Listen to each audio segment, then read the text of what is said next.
আসসালামু আলাইকুম ৰাব্বি জিদনি ইলমান। আমি সকলোৱেই জানো বা আমাক সৰুৰ পৰা শিকাই অহা হৈছে ইছলাম 5টা স্তম্ভত খাৰা হৈ আছে, মানে 5টা পিলাৰৰ ওপৰত আছে। তাৰ ভিতৰত এটা আটাইকেইটাই গুৰুত্ব, কিন্তু নামাজ অতি গুৰুত্বপূৰ্ণ বুলি বিবেচিত হয়। নামাজ, আপুনি যায় নামাজত খাৰা হোৱা, ৰুকু কৰা, আল্টিমেট গৈ আপুনি সিদ্ধা কৰা। সিদ্ধা আমি কাক কৰোঁ? আল্লাহক কৰোঁ। এই কথাখিনি নিশ্চয় মই একো ভুল কোৱা নাই, কাৰণ নামাজ এটা ক্ৰিয়াকৰ্ম। আপুনি ৰখি পেলাই এইটো কৰিব নোৱাৰে, আপুনি ইয়াক মানে কৰিব লাগিব, ক্ৰিয়া, এইটো এটা ভাৰ্ব। কিন্তু ঘটনাটো হ'ল, তাৰমানে কথাটো এনেকুৱা হ'ল, এইবিলাক কাৰ কাৰণে কৰা? সিদ্ধাটো যে কৰিলোঁ, কাৰ কাৰণে কৰা হ'ল? সেইটো আল্লাহক সিদ্ধা কৰা হ'ল। আৰু নামাজটো আল্লাই খুব গুৰুত্ব দিছে, এই বুলিয়েই আমি জানো। কিন্তু এই কথাকেইটা কোৰাণত আপুনি বিচাৰি নাপায়। আল্লাহে নামাজ পঢ়িবলৈও কোৱা নাই, তাৰমানে ক্ৰিয়াকৰ্মও কৰিবলৈ কোৱা নাই, আৰু আল্লাহকো সিদ্ধা কৰিবলৈ কোৱা নাই। আপুনি কোৰাণত ক'তো বিচাৰি নাপায় যদি আল্লাহে কয় মোক সিদ্ধা কৰা, আল্লাহক সিদ্ধা কৰা বুলি আপুনি কোৰাণত বিচাৰি নাপায়। তাৰ পৰিৱৰ্তে কৈছে আদমক সিদ্ধা কৰা। সেইটো এটা বেলেগ কথা, সেইটো পিছত আহিম। এতিয়া ঘটনাটো হ'ল, যদি কোৰাণত নথকা বস্তু এটা আমি যদি পালন কৰি থাকোঁ, সেইটো শুদ্ধ বুলি আপুনি কেনেকৈ ক'ব? কিন্তু বৰ্তমান ইয়াক কি কৰিছে, আপোনাৰ কোৰাণৰ লগত মিলাবলৈ গৈ নামাজক সালাত বুলি কয়। তাৰমানে নামাজৰ প্ৰতি শব্দ আপুনি সালাত বুলি কৈছে। সালাতটো বহুতবাৰ আছে, গোটেই কোৰাণ ভৰি আছে। নামাজৰ প্ৰতি শব্দ আপোনাৰ সালাত বুলি কৈছে। কিন্তু ঘটনাটো কি হ'ল, মই ক'লোঁ নামাজটো আপুনি উঠা বহা কৰিব লাগিব, এইটো এটা ক্ৰিয়াকৰ্ম। কিন্তু আপুনি গ্ৰামাৰ মেলি চাওক, এই সালাতটো হৈছে নাউন, ফেমিনিন জেণ্ডাৰ। তাৰ মানে কি হ'ল? তাৰমানে আপুনি ইয়াৰ প্ৰতিশব্দ, আপুনি নামাজৰ প্ৰতিশব্দ আপুনি সালাত কৰিব নোৱাৰে, আৰু ইয়াৰ ফাংচন সম্পূৰ্ণ বেলেগ। মই আজি তাৰ বিষয়ে ইনশাআল্লাহ ক'ম। ইয়াত মন কৰিব, মই আগতে স্বাদৰ বিষয়ে, তাৰ লেটাৰ মিনিং মই আপোনাৰ খণ্ড কৰি পেলাই মই লেটাৰ মিনিঙত মই কৈ আহিছোঁ। ইয়াৰ অৰ্থ কি? স্বাদ মানে বাধা দি ৰক্ষা কৰা, বাধা দিয়া। স্বাদ মানে আপুনি কিবা এটা আপোনাৰ বেয়া কাম কৰিছে, গতিকে তাক বাধা দি ৰক্ষা কৰাটোৱেই হৈছে স্বাদ। মই ডিটেইলছ আগতে এইবিলাক কৈ আহিছোঁ, তাৰ লিংক দি দিম, আপোনালোকে চাব। মই আজি ক'বলৈ বিচাৰিছোঁ আপোনাৰ সালাত। সালাতৰ আপোনাৰ ৰুট হৈছে আপোনাৰ স্বাদ লাম ৱাও, স্বাদ লাম ৱাও। মই স্বাদটোৰ কথাটো অলৰেডি কৈছোঁৱেই, সি বাধা দিয়া, ৰক্ষা কৰা, বাধা দি ৰক্ষা কৰা। আৰু লামটো হৈছে কমিউনিকেট কৰা, যোগাযোগ কৰা। তাৰমানে স্বাদ, তাৰমানে কথাটো হ'ল স্বাদ লাম ৱাও। স্বাদটো যদি ড্ৰাইভিং ছিটত বহি থাকে, সি যদি বাধা দিব, বাধা দি কাৰ লগত সংযোগ কৰিব, কি কামৰ কাৰণে সি কাক বাধা দিব? যদি এটা নদীৰ ভেটা হয়, নদী এখন হৈছে, তাক কিবা এটা বাধা দিব লাগে, বা এটা হেডৰক্স পানীৰ পৰা পানী বোৱাই নিব লাগে, তেতিয়া মানে সেই ঘটনাটো কাৰ লগত যোগাযোগ কৰিব, সেইটো লামটোৱে আপোনাক ক'ব কাৰ লগত যোগাযোগ হ'ব। ইয়াত আৰু এটা মন কৰিব, লাম বুলি কৈছে, লামৰ লগত মিমটো উচ্চাৰণত আহি যায়, লাম মিমটো উচ্চাৰিত হৈ যায়। কিন্তু সি তাৰ উচ্চাৰণতহে আহে ফাংচনেলি তাৰমানে ই মিমটো এক্সট্ৰা কৰি তাক অৰ্থ উলিয়াব নোৱাৰে মিম মানে কৈছে সোৰ্স কোনটো সোৰ্সৰ লগত আপুনি কানেক্ট কৰিব যদি নদীৰ বান্ধ হয় তেতিয়া এটা মাথাউৰিত হ'ল তাৰ আপোনাৰ মিমটো সোৰ্স বা নদীখন সোৰ্স হ'ল আৰু যদি কুৰাণৰ কথা হয় কুৰাণখন আপোনাৰ সোৰ্স হ'ব এটসেট্ৰা মই এটা বস্তু দেখুৱাম আপোনালোকক আৰু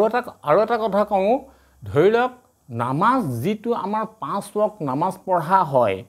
সেইটো যে আপোনাৰ সঠিক নহয় যিটো সিস্টেমত কৰিছে 5 বাৰ যে নামাজ সঠিক নহয় হেতু কাৰণে অকল আমাৰ ইন্ডিয়া এছিয়া এইবিলাকৰ কাৰণে নহয় গোটেই সমগ্ৰ মানে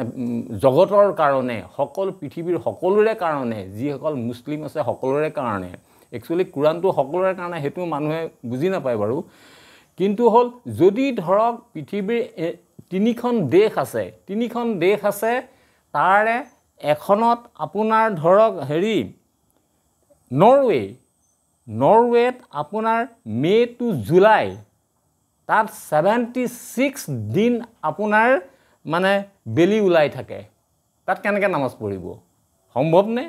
তাৰমানে তাত পঢ়িব নোৱাৰে আল্লাহ তাৰমানে কাৰোবাৰ কাৰণে নামাজ পঢ়িবলৈ ক'লে কাৰোবাৰ কাৰণে নামাজ পঢ়িবলৈ নকলে কথাটো তেনেকুৱা হ'ল তাৰপিছত ফিনলেণ্ড তাতো আপোনাৰ মে টু আগষ্ট 73 দিন বেলি উলাই থাকে তাৰপিছত আলাস্কা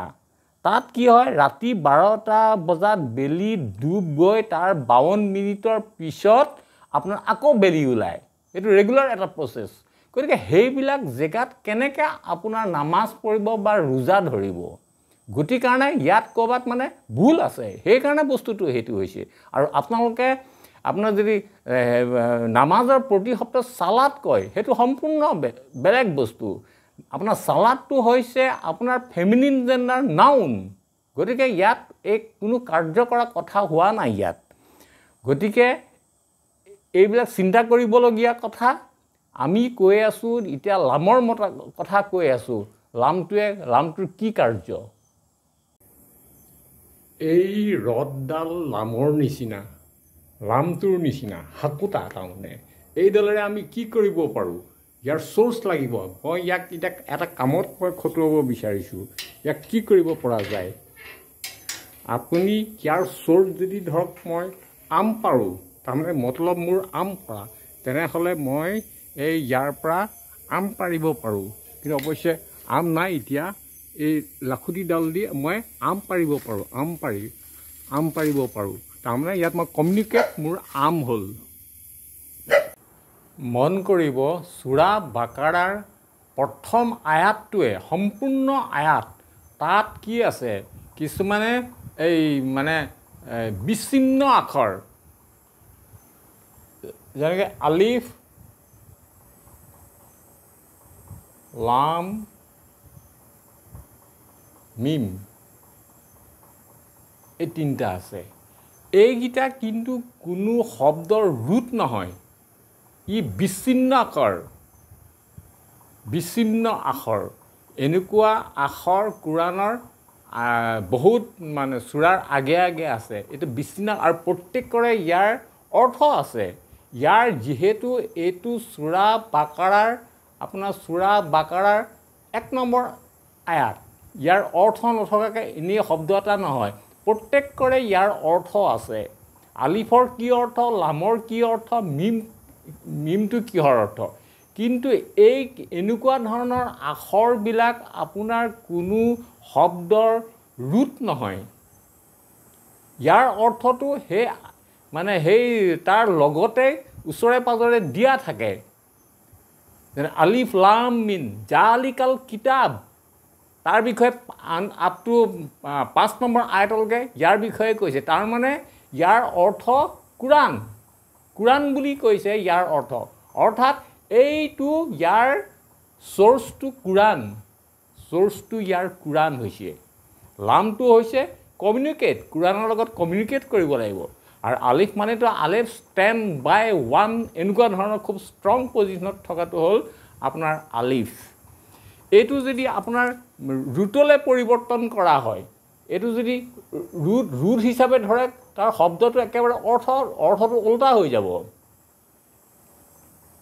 ইয়াৰ অৰ্থটো উল্টা হৈ যাব একে সূৰা বাকাৰৰ যদি 10ত আপোনাৰ 10 নম্বৰ আয়াতটোত চাওক তাত আছে আপোনাৰ আলিম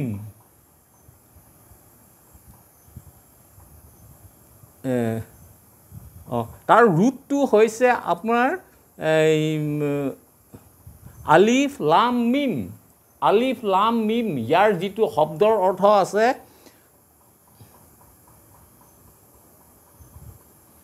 ইয়াৰ হেৰিটো হৈছে আপোনাৰ আলিম ইয়াৰ অৰ্থটো হৈছে আপোনাৰ পেইনফুল কষ্টদায়ক গতিকে ইয়াক যদি আপুনি ৰুটলৈ ৰুটত যদি শব্দ ধৰে তাৰ অৰ্থ বেলেগ হৈ যায় এইবোৰ আপোনাৰ বিচ্ছিন্ন আখৰ গতিকে ইয়াৰ হেৰিটো বেলেগ হ'ব আৰু ইয়াৰ যে ধৰক আলিফ লাম মিম ইয়াৰ যে প্ৰত্যেকৰে অৰ্থ আছে এইটো এনেই কেলকুলেশ্যন কৰি বহাই দিয়া বস্তু এটা নহয় আপুনি 30 তাৰপিছত ধৰক আপোনাৰ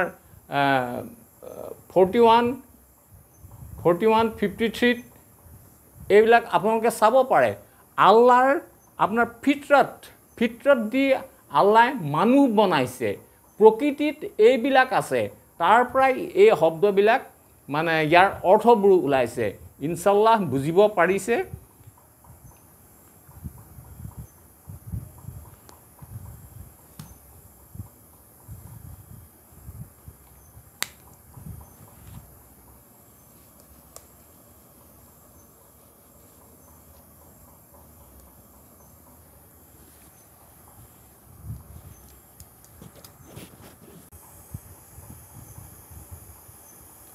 চলাতটোৱে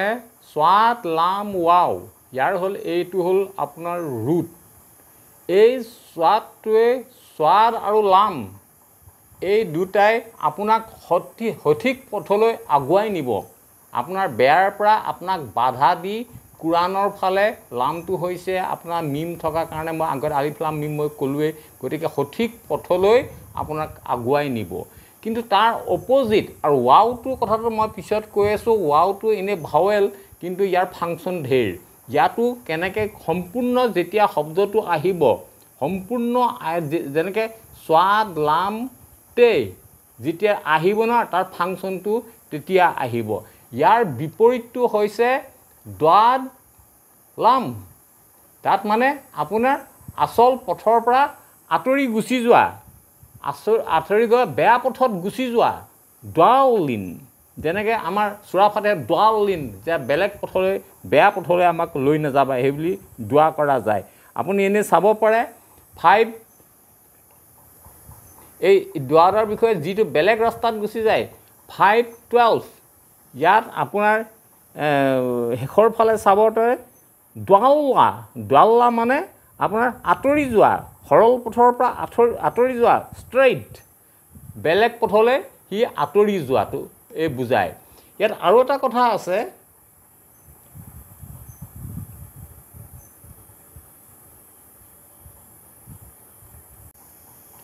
ইয়াতে আৰু এটা কথা আছে আপোনাৰ এইটো ক'লো ইয়াৰ পৰা সৰল অৰ্থৰ আঁতৰি যোৱাটো দ্বাল হ'ব যিটো স্বাদৰ অপজিট ইয়াতে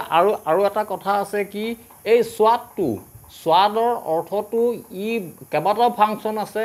ই ভাৱেল প্লাছ দুটাৰ মাজত ভৰিলে দুটা কানেক্টৰ প্লাছ আৰু ইয়াৰ এটা ফাংচন সি মানে কণ্টিনিউ ৰানিং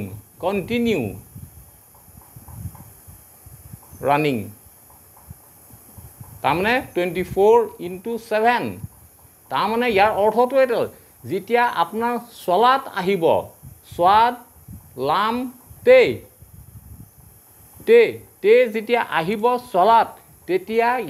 ইয়াৰ ফাংচনটো হ'ব এইটো আপোনাৰ 24/7 যেনেকৈ কোনোবাই ভাবিছে নামাজ নাই 5 ওয়াক্ত পঢ়িব নালাগে ই একো কৰিবই নালাগে সেইটো নহয় আপুনি সালাতত আপোনাৰ ঠিক ৰাস্তাত থাকিবৰ কাৰণে 24/7 আপুনি থাকিব লাগিব ইয়াৰ আপুনি চাওক এই গোটেই বস্তুটো কয় আপোনাৰ দাইমি সালাত কয় সেই চালাদটো যিটো কয় দাইমী চালাদ